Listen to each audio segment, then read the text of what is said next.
ოკუპანტის დროშა და გეორგიევსკის ბაფთები ნაომარ ქალაქში. გორში ფაშიზმზე გამარჯვებიდან 72 წლის თავი საქართველოს სხვადასხვა რეგიონებიდან ჩამოსულმა მოქალაქეებმა აკრძალული სიმბოლიკებით აღნიშნეს. საბჭოთა დროშებით ხელში მათ მსვლელობა მოაწყეს და რუსეთთან კეთილმეზობლური ურთიერთობების აღდგენასთან ერთად გორში სტალინის ძეგლის აღმართვა მოითხოვეს. აქციის მონაწილეების პრორუსულმა განცხადებებმა ადგილობრივი ახალგაზრდების გაღიზიანება გამოიწვია, რის გამოც ქალაქის ცენტრში მცირე ინციდენტს ჰქონდა ადგილი.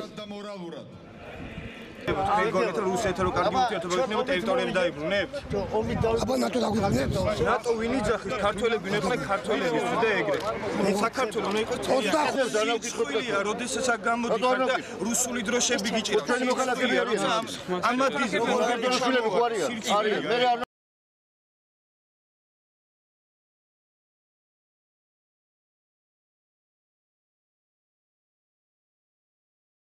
მე ქუთაისიდან ვარ. მე უდიდეს პატივს ვცემ იმ დიდ კაცს, რომელმაც სოფლიო გადაარჩინა ფაშიზმისაგან. მარტო მაგიტომ კი არა, კომუნისტი ვარ და მოუკვდები სტალინის სიყვარულში. თბილისიდან ვარ, კომუნისტი ვარ და ვიქნები მოუკვდები კომუნისტი. მორჩა.